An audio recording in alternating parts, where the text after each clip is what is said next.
교회 안에 미신에 대하여 들어보신 적이 있으신가요? 목사인 조성로 씨가 쓴 믿음인가 미신인가 라고 하는 책이 있습니다. 거기에서 조성로 목사는 믿음이냐 미신이냐의 차이는 대상에 있다라고 이야기를 했습니다. 누구를 믿느냐에 따라서 미신이 될 수가 있고 신앙이 될 수가 있다라고 이야기했습니다. 교회를 다니는 사람들에게, 기독교인들에게 누구를 믿느냐라고 하면 의아해하겠지만 누군가가 믿음이라고 하는 행위로 예배나 기도를 이야기할 때에 자기의 소원이 성취되어지는 것을 목적으로 어떤 교회 생활, 믿음 생활을 한다면 그 대상은 하나님이 아니라 자기 자신의 욕망과 자기 자신의 필요를 채우기 위한 것이니까 그것은 엄밀히 말하면 믿음이라기보다는 미신이다. 자기가 얻고자 하는 것, 원하는 것을 얻기 위하여 주문 외우듯 주술 외우듯 그리고 치성을 다하여 어떤 그 신상에게 절을 하고 예배하듯 그렇게 신앙하는 것은 진정한 믿음이 아니다라고 이야기를 했습니다. 성경에 대한 무지 혹은 오해가 교회 안에 미신적 행위를 많이 만들어내고 있는 주범이라고 생각합니다. 성경 말씀을 떠나서는 결코 우리가 바른 신앙을 할 수가 없습니다. 굳이 교회 안의 생활을 우리가 어떤 미신적인 요소다, 믿음이다라는 것을 따지기 전에 우리 생활 속에 미신적인 요소들이 굉장히 많이 있습니다.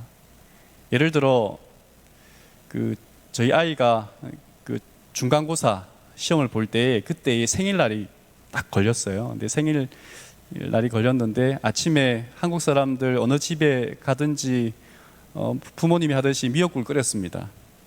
그랬더니 아들이 이렇게 쳐다보면서 나보고 미끄러지라고 이렇게 이야기하는 거죠. 나이에 9수가 들어가면 그렇게 우리가 좋지 않게 생각하고, 그리고 기독교인이지만 손 없는 날에 이사하는 그런 것들 보면 사실 우리가 알게 모르게 미신적인 요소들을 믿는, 꼭 믿지 않는다 할지라도 영향을 받는 경우가 많이 있어요. 근데 신앙을 하면서도 그런 부분들이 많이 있다고 생각합니다. 오늘 사무엘상 4장에 있는 말씀을 보면 4장 2절, 이스라엘 백성들에게 있어서 어떤 미신적인 요소가 혼합되어진 어떤 신앙의 모습을 보게 됩니다. 사무엘상 4장 2절과 3절, 블레셋 사람들이 이스라엘에 대하여 전열을 벌이니라. 그 둘이 싸우다가 이스라엘이 블레셋 사람들 앞에서 패하여 그들에게 전쟁에서 죽임을 당한 군사가 4,000명 가량이라. 백성이 진영으로 돌아오매 이스라엘 장로들이 이르되 여호와께서 어찌하여 우리에게 오늘 블레셋 사람들 앞에 패하게 하였는고, 여호와의 언약궤를 실로에서 우리에게로 가져다가 우리 중에 있게 하여 그것으로 우리를 우리 원수들의 손에서 구원하게 하자 하니. 이스라엘과 블레셋 이게 전쟁을 합니다. 5개 부족 도시로 이루어진 부족 국가라고 해야 될까요? 도시 국가로 해야 될까요?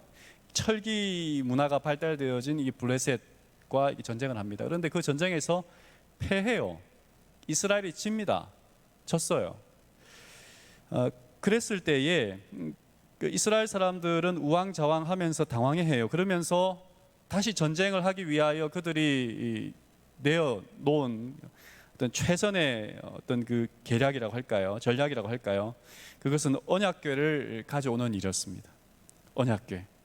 실로에 있는 성소, 특별히 지성소에 있는 언약궤를 가져오는 것이 그 전쟁에서 다시 블레셋을 향하여 이기고자 하는 이스라엘의 전략이었습니다. 언약궤를 가지고 오자라고 할 때에 4장 3절에 여호와께서 어찌하여 우리에게 오늘 블레셋 사람들에게 패하게 하셨는고 라고 하는 소리와 탄식은 나옵니다. 그런데 그들은 왜 패배했는지에 대하여 하나님께 묻지 않았어요. 왜 우리가 블레셋 사람들에게 졌는지에 대하여 하나님께 묻지 않았다는 말입니다. 10절에 보면 4장 10절에 블레셋 사람들이 쳤더니 다시 언약궤를 가져왔어요. 그리고 전쟁을 다시 합니다. 두 번째 전쟁에서 쳤더니 이스라엘이 패하여 각기 장막으로 도망하였고 살육이 심히 커서 이스라엘 보병에 엎드러진 자가 3만 명이었으며 하나님의 궤는 빼앗겼고 엘리의 두 아들 홈니와 비느하스는 죽임을 당하였더라. 이스라엘이 패하여라고 하는 이 말은 문법상으로 수동태라고 합니다. 그러니까 힘이 붙여서 졌다는 말이 될 수도 있고요. 그리고 하나님께서 일부러 이스라엘 사람들로 하여금 블레셋 사람들에게 지게 했다라고 하는 의미로도 이야기할 수 있습니다. 무엇이 맞을까요? 힘이 붙여서 졌다? 아니면 하나님이 일부러 지게 하셨다? 이스라엘 사람들은 사실 이 법궤를 가져왔지만 그들이 법궤를 가져오면서 두 가지 잘못을 했습니다. 첫 번째는 부조와 선지자 583쪽에 보면 여호와께서 법궤를 진지로 가져가도록 명령하지도 않으셨고 허락하지도 않으셨다. 그러나 아직도 이스라엘 사람들은 승리가 저희 것이 되리라는 확신을 가지고 엘리의 아들들이 법궤를 진 중으로 가져올 때 큰 환호성을 울렸다. 이렇게 말했습니다. 법궤, 하나님께 묻지도 않았어요. 가져가야 되는지, 하나님께서 이 전쟁에서 어떻게 해야 되는지, 법궤를 이동해야 되는 건지 전혀 묻질 않았어요. 사실 그들은 하나님의 능력을 구한 것보다도 법궤를 더 신뢰했습니다. 그리고 4절을 보면 사무엘상 4장 4절에 이에 백성이 실로에 사람을 보내어 그룹 사이에 계신 만군의 여호와의 언약궤를 거기서 가져왔고 엘리의 두 아들 홈니와 비느하스는 하나님의 언약궤와 함께 거기에 있었더라. 이렇게 말하고 있어요. 만군의 여호와, 그러니까 만군을 다스리는 어떤 군사적인 힘을 가진 하나님이라고 하는 표현을 우리가 주목해 볼 수가 있고, 두 번째는 이 법궤를 옮길 때에 홈니와 비느하스는 이미 그 앞장에서 2장 3장에서 이미 하나님의 심판을 받은, 더 이상 하나님을 신뢰하지 않고 하나님을 섬기지 않는 사람이라는 것이 판명되었어요. 그런데 하나님의 성소에서, 가장 거룩한 곳인 지성소에서 하나님의 임재를 예표하고 상징하는 법궤를 가져오는 일에 어떤 사람이요? 하나님을 신뢰하지 않는 사람이 그저 어떤 물건을 택배하듯이, 운송하듯이 가져오는 짐처럼 가져왔다라고 하는 이야기를 보게 됩니다. 그러니까 그들은 만군의 여호와라고 하는 이름을 하지만 그냥 전쟁 신으로 하나님의 법궤를 대했다라고 하는 표현으로 우리가 생각할 수 있겠습니다. 여호수아가 가나안에 들어가서 여리고성을 무너뜨리고 그 다음에 두 번째 성인 아이성 전쟁을 할 때에 이스라엘 사람들이 졌어요. 전쟁에 졌습니다. 한번 졌죠. 지고 난 다음에 여호수아와 이스라엘 백성들이 선택한 행동, 그리고 그들의 어떤 하나님 앞에서의 모습과 지금 여기에 하나님께서 블레셋과의 이스라엘 사람들 지고 난 다음에 어떤 이스라엘 모습이 대조적으로 나타납니다. 아이성 싸움에서 졌을 때에 여호수아와 그 백성들이 한 것은 뭐냐면 그 언약궤 앞에서 옷을 찢는 일이었습니다. 이 사무엘상 여호수아 7장에 있는 말씀을 보면 그들이 아이성 싸움에서 졌을 때 왜 졌는지도 몰랐어요. 그런데 여호수아 7장 5절, 6절, 7절에 있는 말씀을 보면 그 아이성 전투에서 36명쯤 죽었어요. 그리고 6절에 여호수아가 옷을 찢고 이스라엘 장로들과 함께 여호와의 궤 앞에서 땅에 엎드려 머리에 티끌을 뒤집어 쓰고 저물도록 있다가 라고 이야기를 합니다. 사실 무슨 문제가 있는지 모르지만 그러나 전쟁에서 졌다는 그 이유만으로 하나님께서 허락하신 가나안 땅에서, 그리고 그들에게 붙이신 그 대적들 앞에서 졌다는 이유만으로 이스라엘 사람들이 여호수아가 선택한 것은 무엇이었냐면 하나님 앞에서 통회하며 마음을 찢고 회개하는 일이었어요. 왜 우리가 졌는지, 왜 이런 문제가 생겼는지 하나님 저희로 하여금 그 해답을 알게 해달라고 하는 것이 이스라엘 백성들의 물음이었습니다.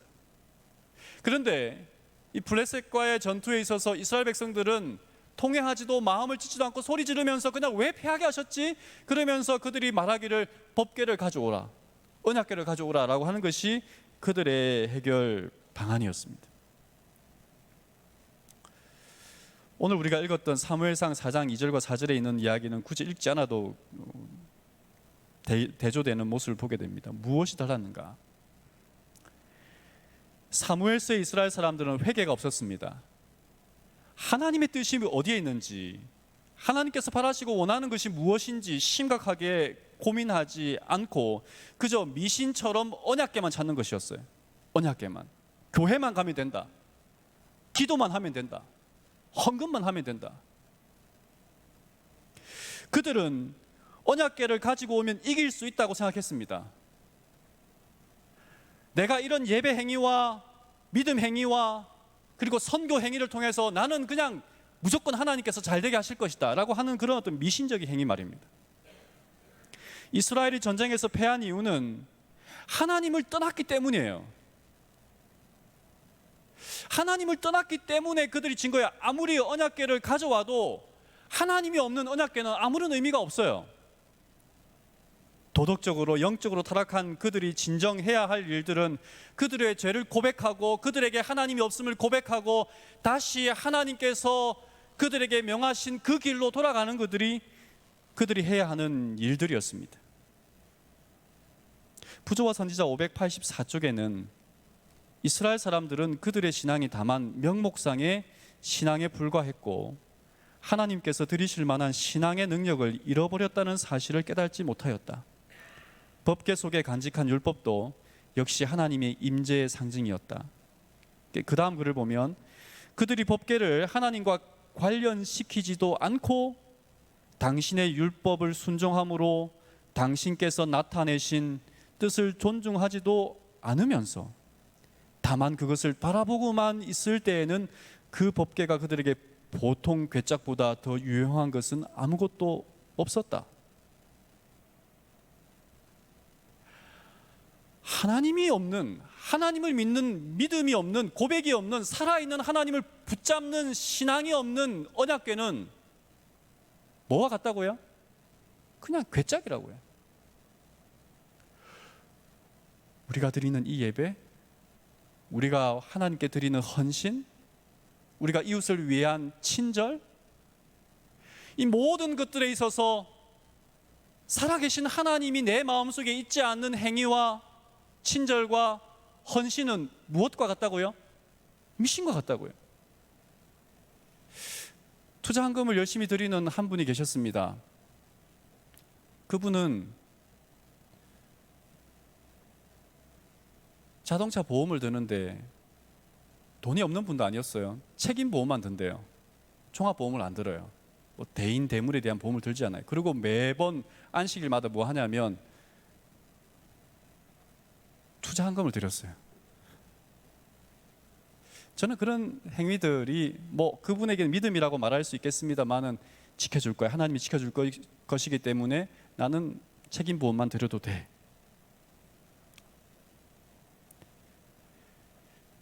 가나안에 들어올 때, 여리고성을 무너뜨릴 때 언약궤를 맨 앞에 두고 여리고성을 돌았던 이야기를 아마 이스라엘 백성들은 오해했는지 모르겠습니다.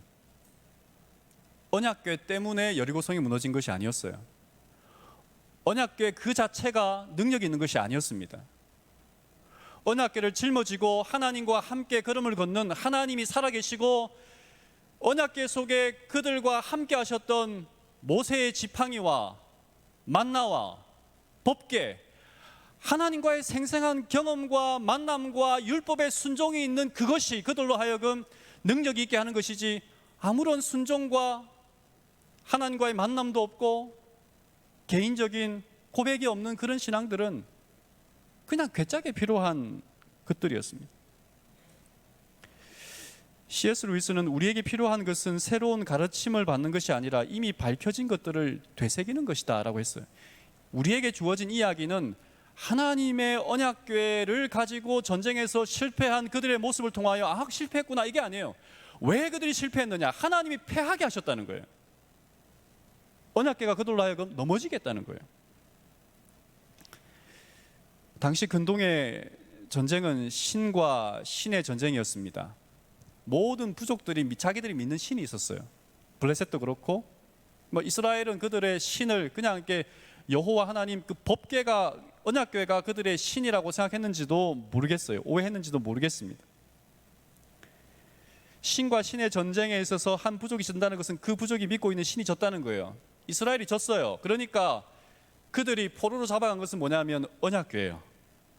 언약궤가 블레셋 사람들은 신이라고 생각했으니까 하나님의 임재를 상징하는 법궤가 언약궤가 포로로 블레셋에 잡혀갑니다. 그리고 사무엘상 5장 2절은 블레셋 사람들이 궤를 가지고 다곤의 신전에 들어가서 다곤 곁에 두었더니 블레셋은 5도시예요. 그 전쟁터에서 가장 가까운 곳이 아마 여기였던 것 같습니다. 근데 이 아스돗에 가서 이 다곤 신전 옆에 다곤 신상 옆에 곡식신인데요. 다곤 신상 옆에 이 법궤를 갖다 놓았더니 언약궤를 갖다 놓았더니 어떤 일이 생기냐면 꼬꾸라지고 물고기 모양한 다곤 신이 꼬꾸라지고 목이 날아가고 손이 잘리고 하는 일들이 생깁니다. 그러면서 이 아스돗에 있던 이 신상 옆에 있던 이 법궤를 어디로 옮기냐면 가드로 옮깁니다. 가드 그러면 우리가 그러니까 아스곤보다 더 강한 부족신이 있는 곳으로 옮기는 거예요. 블레셋 사람들이. 이 가드라고 하는 것은 우리가 아는 것처럼 이 안악 자손들의 동네입니다. 골리앗이 이게 가드 사람이잖아요. 근데 가드에 가서도 하나님이 모든 사람들이 다 종기가 나는 질병을 유발하게 합니다. 그러니까 계속 전쟁에서는 졌는데 그들의 신상 옆에 두었더니 계속 블레셋 신들이 넘어지는 거예요. 그리고 사람들에게 병이 생기는 것입니다. 우린 여기서 질문을 던질 수 있습니다. 왜 이스라엘과 함께하는 전쟁에서는 하나님이 패하게 하셨는데 이방 땅에서는 힘을 쓰고 계신가 하는 질문입니다. 전쟁에서는 하나님이 맥없이 졌어요. 모든 사람이 생각할 때, 블레셋 사람들이 생각할 때, 이스라엘 사람들이 생각할 때 그랬습니다. 그런데 왜 이방 신전 안에 가서는 하나님이 힘을 쓰고 계실까? 첫 번째는 이스라엘에 대한 경고입니다. 너희들이 나를 그렇게 우상처럼 섬길 때 나는 절대 너희들을 도와줄 수 없고 힘을 발휘하지 않을 거다 라고 하는 경고일 수도 있겠고, 너희들이 그렇게 나를 믿으면 절대 나는 너희들을 보호해 줄 수 없다 라고 하는 경고일 수도 있겠습니다. 두 번째는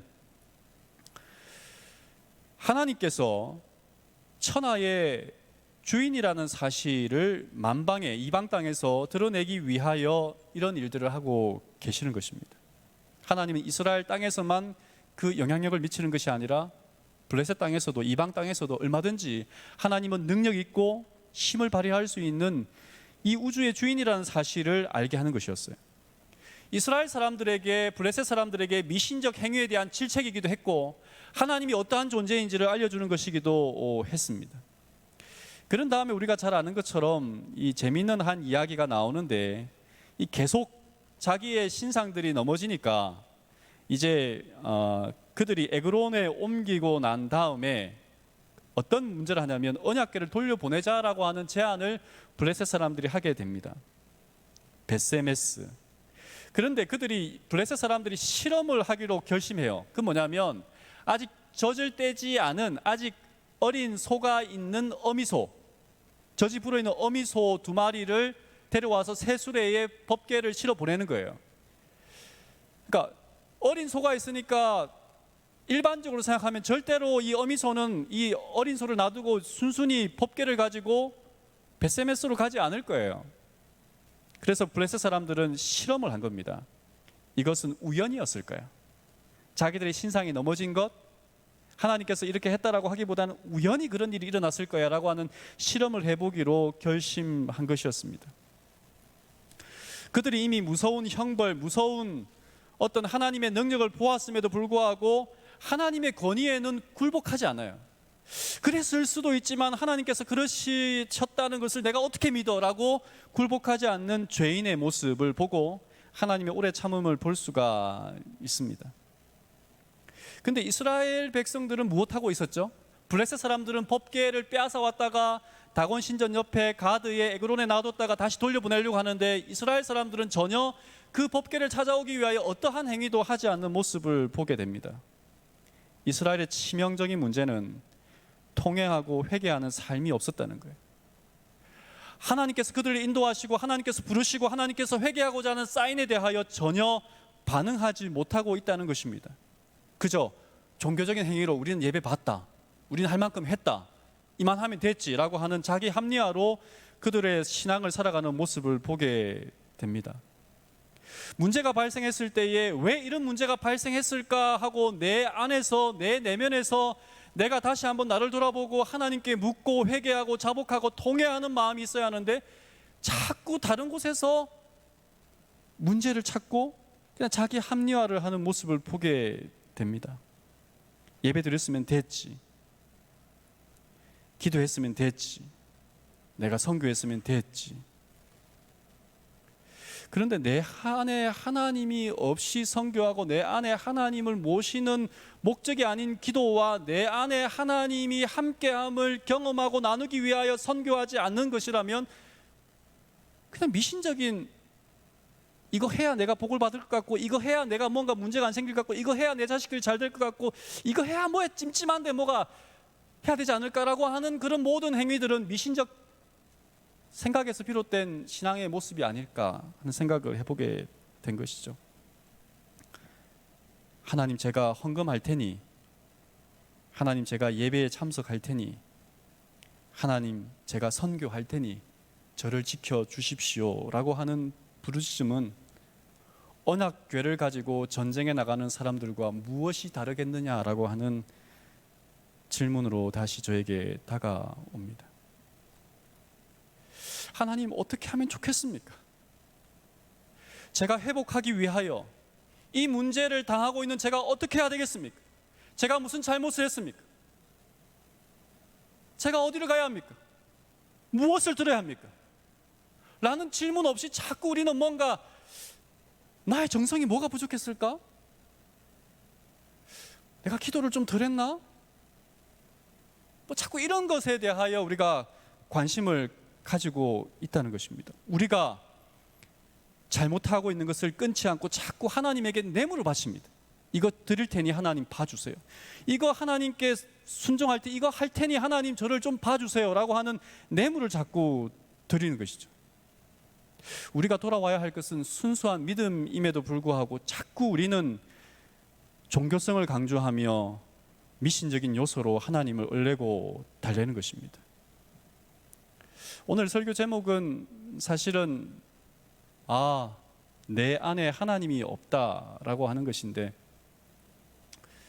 근데 안에 하나님이 없다라고 하는 말로 좀 바꾸었습니다. 뭐 우스갯소리지만 어떤 사람이 부부싸움을 하고 난 다음에 부인은 안방으로, 남편은 이렇게 서재로 왔대. 서재에 앉아서 가만히 보는데 책 하나가 딱 눈에 들어오는 거예요. 뭐 말도 안 되는 소리를 가지고 어떤 이야기를 가지고 이렇게 싸웠는데 아내가 너무 미운 남편이 볼 때에 책이, 정말 아내에게 필요한 책이 딱 하나 있는 거예요. 그 책 제목은 뭐냐면 안에 하나님이 없다. 그래서 이 책이다 싶어서 이렇게 봤는데 나중에 화가 풀리고 난 다음에 보니까 내 안에 하나님이 없다라고 하는 필립 얀시의 책이었다는 말이 있습니다. 자꾸 우리는 문제가 발생했을 때에 내 안에 하나님이 없다라고 하는 고백과 내 안에 왜 하나님을 모시지 않고, 왜 내가 하나님을 섬기지 않고, 왜 내가 자꾸 이런 문제에 대하여 나를 그 하나님 앞에서 되묻고 회개하고 통회하고 하나님께 돌아가는 일을 해야 되는데 자꾸 우리는 뭔가 이거 안 해서 그런가? 뭐 안 해서 그런가? 자꾸 그런 것을 찾는다는 것이죠. 이스라엘의 문제는 언약궤를 전쟁에 데리고 왔음에도 불구하고, 하나님의 가장 귀한 어떤 법궤를 가지고 왔음에도 불구하고 그들은 하나님을 믿는 믿음이 없었어요. 저에게도 있는 답답함이 혹시 여러분에게도 있을지 모르겠습니다. 설교자로 혹은 여기에 섰을 때에 설교를 하고 있는데 정말 내 안에 하나님이 있는가? 말은 그럴듯하게 하고 뭔가 어떤 우리들에게 이렇게 하자 저렇게 하자라는 어떤 영적인 교훈을 내뱉고 있는 내 안에 정말 하나님을 향한 갈망과 열망과 하나님 앞에 깨어지는 경험을 가지고 이 자리에 서 있는가라고 말할 때에 자꾸 안에 하나님이 없다라고 하는 말은 하는데 내 안에 하나님이 없다라고 하는 말은 하지 않는 우리의 모습 혹시 여러분들에게는 있지 않으십니까?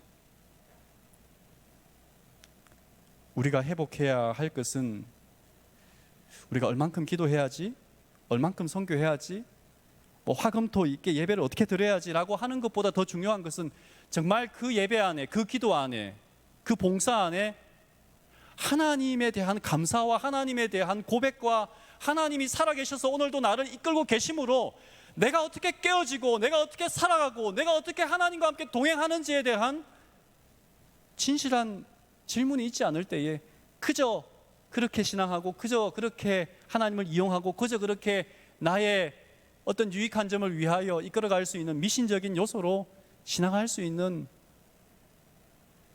잘못을 범할 수 있는 위험성이 우리 안에 내재되어 있단 말입니다. 왜냐하면 우리는 굉장히 이적인 사람들이기 때문에 그렇습니다.